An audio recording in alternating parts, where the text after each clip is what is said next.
አዎ እስከ ምሽት 1 ሰዓት እንግዲህ አብረንን ስንል የሚመጡትን መልእክቶች እናየዋለን ማለታችን ነው። በተለይ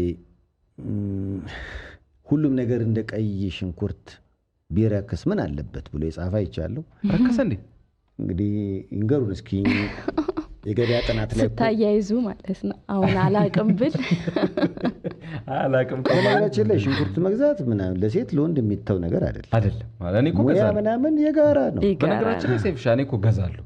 አዎ እገዛለሁ። ትገዛለህ? ሙት እገዛለሁ። ተልከህ አሁን እንዴ በጣም ጎበዝ ነኝ በነገር እንደዚህ አይነት ነገር እኔ ችግር እሺ ንገረና። አይ አሁኑን አላውቅም እኔ ሲከቀነሰ ይኸውልሽ እዚህ ተያዘ አይደለም እንዴ እኔ አሁኑን አላወቅኩትም እንጂ ገዛለሁ። እኔ ድሮ እናቶች በርበሬ ሲቀንስ ሲጨምር ብቻ ኑሮ ይቀንሳል የሚሉት ነገር አለ። ሲቀንስ ወይ ሲጨምር።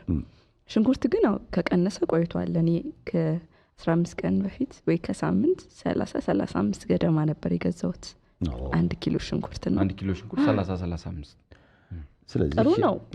ጥሩ ነው። ምክንያቱም 95 እስከ 100 ድረስ የተሸጠበት ጊዜ ነበርና ቆንጆ ነው። 420 ገብቶ ነበር። እንደ ሽንኩርቱ ነዳጁም እንዲህ ረክሶ እንደ ልባችን የምንንቀሳቀስበት ጊዜ ያምጣልን የሚልም መልእክት አይቻለሁ። ጎን ለጎን ደግሞ ያው ብዙ ጊዜ የሆኑ ነገሮች ዋጋቸው ይለወጣል ወይ ጨምርና ከዛ በኋላ የመውረድ እድላቸው በጣም ጠባብ። በጣም አሁን ዘይት ላይ ደግሞ ይሄ ብዙ ጊዜ የምናየው ዘይት ላይ ጤፍ ላይ ነዳጅ ራሱ እኮ ነዳጅማ ተባለው እንዴ እንደው የሽንኩርት ከሽንኩርት ምን አይነት ልምድ ሊቀስሙ ይችላሉ እነዚህ? ግን ይሄ ማለት በነገራችን ላይ እኮ የምርት እኮ ሂደት ነው። ስጋ ለምሳሌ ከሽንኩርት ምን ልምድ መቅሰም? እኔ ግን አሁን ይኸውላችሁ ሽንኩርት እዚሁኛ ማምረት እንችላለን። ወደ ዝዋይ ከሄዳችሁ ሽንኩርት በጣም ቆንጆ ነው። ዝዋይ በጣም ይረክሳል። ምርቱ በስፋት አለ። ሌሎችም የሀገራችን አካባቢዎች ነዳጅ ኤክስፖርት ነው የምናደርገው አይደል? አንድ ጨዋታ ላይ ጫውታችሁ ነው። አሁን አንድ ጓደኛችን አለ ስሙ ለጊዜው ይቅርና ወደ ዝዋይ ወደ ሐዋሳ እየሄደ ከባለቤቱ ጋር አንዲት መኪና በብድር ገዝቷው እና በቃ በደንብ ፈታ ዘና ነው። ብድሩን ጨርሶ ነው እንጂ ኦኬ ብድሩም የመኪናው ጨርሶ ከዛ በኋላ በቃ ዘና በቃ ፍቅረኛውን ይዞ ልክ ዝዋይ ላይ ሲደርሱ የዛሬ 5-6 ዓመት ጨዋታ ነው ማጫወታችሁ። ዝዋይ ላይ ሲደርሱ እዛ ዝዋይ ሬስቶራንት ውስጥ የአዲስ አበባ ሰዎች ያገኛሉ። እንዴት ለምልካ ወደ ሐዋሳ ናችሁ ወይስ ወደ አዲስ አበባ ሲል አይ እኛ ትንሽ እንቆያለን ዝዋይ ምን አለ? አይ እዚህ ሽንኩርት እርሻ አለ። እንዴ ሽንኩርት ምን ዘርታችሁ? አዎ። እንዴት? አይ ገበሬዎች አሉ እዛ መሬት ከነሱ ጋር ትነጋገርና በጋራ አንተ ኢንቨስት አድርጋለህ ትርፍ በፐርሰንት ይሆንና ይሄማ ጥሩ ለኔን ፈልጉልኝ በቃ እሺ ካገኘ እንደውላለን አሉት። ወደ ሐዋሳ ሄደ። ሐዋሳ እየተዝናና እዛ ተደውለለት ኧረ አንድ ገበሬ ተገኝቷል በጣም ጥሩ ሰው ኧረ በቃ ምን ይተባለው ጉብኝቱንና መጫጫሱን አቁሞ ወደ ዝዋይ መጣ። ከገበሬው ጋር ቁጭ አሉ፣ ተነጋገሩ፣ ትርፍና ኪሳራቸውን አወሩና መሬቱን ለማየት ይዞት ገባ ወደ እርሻው ውስጥ። እዛ በቃ ተሸንሽኖ ይሄ እኔና አንተ መሬት ነው አለው። ኢንቨስት የምታደርገው በዛ ጊዜ ነው የምላችሁ የምታደርገው 350 ሺህ ብር ነው። እዛ የ350 ሺህ ብር በትንሹ 600 ሺህ ሊሆን ይችላል። እና ይሄን ደግሞ ለማግኘት 6 ወር ምናልባት ሊቭ በቃ ችግር የለውም አካውንትን ስጠኝ አለ። መሬቱን እንትን አለ። መጣ እዚህ ብሩን ላከለት ለገበሬው። ከዛ ያሰብኩት እንዳይሆን ይሄ ጓደኛ እጣ ከዛ በኋላ አብረን እየሄድን በቃ አሁን ሬስቶራንት ስንገባ ማን እስኪ ባለቤቷን እስኪ ጥራቸው አንዴ ሽንኩርት ማን ነው የሚያቀርብልሽ? አይ ከእንትን ነው የምገዛው። አይወርሽ ካሁን በኋላ በተለይ አሁን ከ4 ወር በኋላ እንዳታስቢ የሽንኩርቱን ነገር እሺ። ስልኬን ያዥ ይላል። በቃ ከሽንኩርት ውጭ በቃ ወሬ ማርኬቲንግ ሆነ። በቃ ሻይ ስንጠጣ እንዲህ ሽንኩርት አለው ማለት ነው የቀረው። በቃ ሽንኩርት በቃ ምንም ነገር ሽንኩርት ነው ምናምን በቃ የሽንኩርት ገበያ የትም ቦታ ሄዶ ጉሊት ሁሉ ይቆምና እንዴ ሽንኩርት እንዴት ሰሞኑን ከ4 ወር በኋላ እናወርደዋለን እሺ ምናምን ይላል። ከዛ ገበሬው ጋር ደወለለት ከወር በኋላ እንዴት ነው ሲለው በቃ በመስመር ተዘርቷል ውሃ እየጠጣ ነው ምናምን ፎቶ እስኪላክልኛለሁ። ፎቶ ሲልክ ይሄ እንደማቆጥቆጥ ያለ ነገር የለም በቃ እና አሁን ምን እያረክ ነው አለው ሲለው በቃ ውሃ የሚያጠጡ ልጆች አሉ ዝም ብዬ ማየት ነው ካሁን በኋላ ምናምን ሲለው በቃ አሁን እሱ ምን አረገ ምን አሰበ መሰለ የከተማ ልጅ ስለሆነ በቃ ትንሽ ይምጣና እዚህ ገበሬው ላዝና ነው በቃ ቤተሰባዊ ግንኙነት እንዲኖር ለሌላም ስራ ይጠቅመኛል በቃ ሊይዘው ሌላ ሰው እንዳያስፈነግልበት። ከዛ ገበሬው መጣ እዚህ ከዛ በሆቴል ተያዘለት። ብቻ እኔ በጊዜው ከገዛ ጓደኛዬ ጋር የተገናኘ ነው የተመሰለው እንትን ጋዝ ላይት እየደነሰ እያስጨፈረው ማለት ነው። ሸራተን ጋዝ ላይት አዎ። ከዛ ደግሞ እንደዚህ ሜሞም እንደዚህ የጭፈራ ቦታዎች ምናምን እዚሁ እንትን አለ። አዲስ አበባ ለሱ ብርቅ ነበር። በየቦታው ፎቶ ያነሳው ነበር ምናምን። በኋላ ላይ ለ3 ቀን የመጣው አርሶ አደር በቃ ከሚቀጥለው ላይ መሰጠህ ከሽንኩርቱ ትርፍ ላይ መሰጠህ ገንዘብ እያለ የተቀበለ ለአርሶ አደሩ አዎ መጀመሪያ 15 ቀን ከዛ 1 ወርም እዚህ ነበረ። በተለያዩ ቦታዎች በቃ ጭሰት ጀመረ። እውነተኛ ታሪክ ነው የምነግራችሁ። ከዛ ከ1 ወር በኋላ ሄደ ሽንኩርቱ ጋር ምን እንበል ሽንኩርቱ ጋር ሄደና አይደውልም በቃ በተከታይ ቀናት አይደውልም ምን ያገኘሁትና ጓደኛችንን እንዴት ሆነ አልኩት። ከዚህ በኋላ የሆነውን ነገር ራሱን የነገረኝ። ከዛ በኋላማ በቃ እንትን አልኩኝ። ስደውልለት ከ2 ወር ከ15 ቀን በኋላ አነሳለ። እሺ አነሳና እስኪናና እዚሁ ብንነጋገር ይሻላል የሆነውን ነገር ብናየው በቃ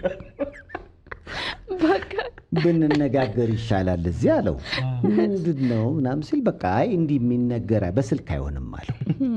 ከዛ ያ የከተማ ልጅ ደግሞ ፕራንክ ምናምን የሆነ በቃ ሽንኩር ለአሳየው ሙሉ ማሳ ለአሳየው ነው የተሰጠው ስሙ ምናምን ነገር እኔ ሁሉ ዘንቢል ሰጥቼዋለሁ እንዳታስብ ብሎ በቃ የሆነ ነገር ምናልባት ሙሉ እንዳትሸጡት ከላዩ ላይ ምናምን ብለን ከዛ አይሱዙ ሁሉ አናግሯል። ከዛ ወደዚህ የሚመጣበትን አትክልት ተራ እንዴት እንደሚራገፍ ምናምን የማርኬት ቼኑን ጨርሷል። ተሸካሚዎች ጨርሷል። አዎ ቀድሞ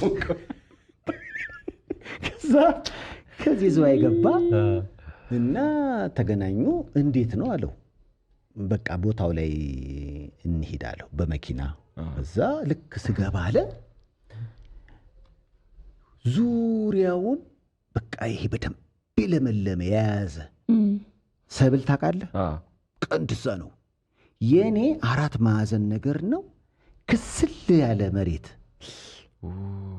እና ምንድን ነው አልኩት አለ። አይ እንግዲህ ውሃ የሚያጠጡት እንደዚህ የሚንከባከቡትን ልጆች በጊዜው እዚህ የመጣ ጊዜ ትተውት ሄደዋል። ገንዘብ የሚከፍላቸውም ሰው ስለሌለ እነሱ ትተውት ለካ የሆነ 1 ወር ከምናምን ማንም ዞር ብሎ አላየውም። እነሱም በሸነና እያሉ ነው። ስለዚህ ባከነ ምርቱ ከስሏል። ክስል ከዛ ምንም አላልኩም አለ። በቃ ይሄ መሬት ነው የከሰለው። አዎ ደግሞ አውጥቷል አነበረው ገንዘብ ተበድሮ ነው አስብ። ገና መኪናው ብድር እንደጨረሰ ነው በብድር ላይ ብድር። ከዛ አንዴ ወረዳ አንተ ትንሽ ወደዛው እንልኛለ አለና ይሄ ፋስት ኤንድ ፊውሪየስ የሚል ፊልም ላይ ታውቃላችሁ? የእጅ ፍሬን ይዘው መኪና የሚነዱት አይታችኋል? እዚህ የሚዘሩ አልኳለ በቃ እርሻው ላይ የራሱ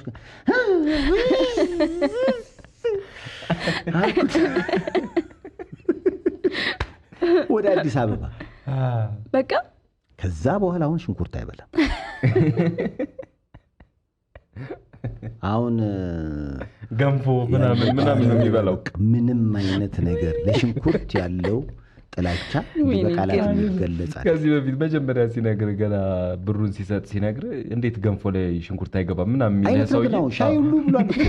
ሻይ ላይ እንዴት ነው ሽንኩርት የማይገባው? ሽንኩርት ለጤና ግን ሰምታችኋል? ጥሩ ሚሞሪ አይደለም። ያሳዝናል። እንደግን ፋስት ፊልም አንቺ እርሻው ላይ እኮ ነው የከሰለው። አዲስ አበባ ሲገባ አስበው ከአይሱዙ ላይ ሽንኩርት እየተራገፈ ምናምን ቢያይ ምናልባት ይሄንን ምን አስተማሪ መሰላችሁ? አሁን እንደዚህ ከአርሶ አደሮች ጋር ስትሰሩ እነሱ የራሳቸው ላይፍ ስታይል አላቸው። አንተ ደግሞ የራስ ላይፍ ስታይል አለ፣ የከተሜና የገጠር የሚባል እና ወደዚህ መምጣቱ ያመጣው ችግር እንዴ በጣም መቶም የተያዘበት መንገድም ነው እኮ አይደለ? መምጣቱ ብቻ አይደለም ችግር ያን የመሰለ በቃ ደስ የሚል ኑሮ የገጠር ኑሮ የሚኖር ሰው በአንድ ጊዜ በቃ አይቶ የማያውቀው ነገር ውስጥ ነው የከተተውና እሱም አመራር መስጠት አልቻለም፣ መሬቱም ከሰለ እና በዚህ መሀል ደግሞ እሱ እየሄደ ቼክ ያለ ማድረግ ይሄማ አያውቅም። አይውልሽ አንዴ ከተዘራ በኋላ ምናምን በቃ ከ5 ከ6 ወር በኋላ መሸከም ማውረድ ነው እንጂ ኢንቨስትመንት ነው። በጣም ትልቅ ኢንቨስትመንት ነው እና በየጊዜው ሄዶ ቢያየው ምናልባት ነው። ገጠር መሬት እንደዚህ ሆነ በጋራ እንስራ ለምትሉ ሰዎች ይሄ ጥሩ ማሳያ ማለት ቦታው ላይ ካሉ ሰዎች ጋር ያለን ግንኙነት እንዴት ይሁን፣ ላይፍ ስታይላችን እንዴት ነው ሼር የምናደርገው። እሱ ብቻ አይደለም ይሄ ምንም የማያውቀውን የዋሁን ሰው እንዴት እንዳበላሸው ነው የገባኝ። እኔ የገባኝ እንደዛ ነው። እኔ ግን የገባኝ አርሶ አደሩም ላይ ነው። አርሶ አደሩ ራሱ ምልህ ይሄኛው የከተማው እኮ ሰውዬ አያውቅም ስልህ ኃላፊነቱን አልተወጣም። ኖ አያውቅም ስልሽ እንዴት መሰልሽ፣ አሁን ለምሳሌ ስለ ሽንኩርት ከአርሶ አደሩ በላይ አያውቅም። ውሃ በስንት ጊዜ መጠጣት እንዳለበት ስንት ሰራተኛ እንዳለው በፎቶ እንጂ የሚያሳየው ቶሎ መጠጣት እንዳለበት አያውቅም። ከተሜ ኑሮ ባንዴ ከዛ እንትን ተብሎ እዚህ ሲገባ በቃ ከሚቀጥለው ላይ ሲተርፍ እንሰጥ በቃ የተባለ ተጫጫዝ ነው። ግን እኔ በጣም የሚገርመኝ አሁን በቃ ማታ ደግሞ ቤቱ ገብቶ ምናምን ሰራተኛው ወይ ምናምን ሽንኩርት ምናምን ስታረግ በጣም የሽንኩርት ትልቅ ትራውማ ነው ያለበት ወዳጅ ሰይፍ። አሁን እንዴት ነው ግን ነገር እንደውም ቆይ እስኪ ነገረዋለሁ። ግን አሁን ብዙ ቢዝነሶች አሉ። ስለዚህ ፍሬንዴ ታሪኩ አለ ሽንኩርቱ። እኔ የምለው እንዴት ነው እንዳንተ ጸጉሩ እንትን ብሏል? ጨጓራው ውስጡ ነው እንጂ ከላይ ፒስ ነው።